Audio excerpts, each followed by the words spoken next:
நீங்கள் இந்த பூமிக்கு உப்பா இருக்கிறீர்கள் என்று இயேசு கிறிஸ்து தம்முடைய வாயினால தம்முடைய பிள்ளைகளை குறித்து சொன்னார்.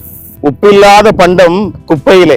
எவ்வளவுதான் நம்ம செலவு பண்ணி சமையல் பண்ணாலும் இந்த விலை மலிவான இந்த உப்பு கொஞ்சம் போடலைன்னா அந்த சாப்பாடு சுவையாவே இருக்காது. இந்த பூமியில, இந்த உலகத்துல, இந்த நாட்டுல கிறிஸ்தவங்க மட்டும் இல்லைன்னு வைங்களேன், உப்பில்லாத பண்டமா இந்த பூமி மாறி போயிருக்கும். ஆண்டவர் ஏன் அப்படி சொன்னார் என்றால், கிறிஸ்தவர்கள் மட்டும்தான் இந்த உலகத்துக்காக, தேசத்துக்காக செபிக்கிறவர்கள். கர்த்தருடைய பிள்ளைகள் சாதாரணமானவர்கள் அல்ல. நீங்கள் தான் இந்த பூமிக்கு உப்பு.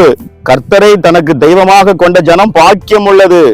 ஆண்டவரை ஏற்றுக்கொண்டேனே, நான் இன்னும் ஏழையா இருக்கிறேனே அப்படி நினைச்சு கவலைப்படாதீங்க. பணக்காரங்களா வாழ்றது பெருமை இல்ல, சந்தோஷம் இல்ல. ஆண்டவருக்கு பிள்ளைகளா வாழ்றதுதான் சந்தோஷம், பெருமை. ஒரு குடும்பத்தில் ரட்சிக்கப்பட்ட ஒரு மனுஷன் இருந்தால் அந்த குடும்பம் முழுவதும் ஆசீர்வாதம். ரட்சிக்கப்பட்ட ஜனங்கள் தேசத்துக்காக ஜெபிக்கும் பொழுது அந்த தேசம் முழுவதும் பாதுகாக்கப்படும்.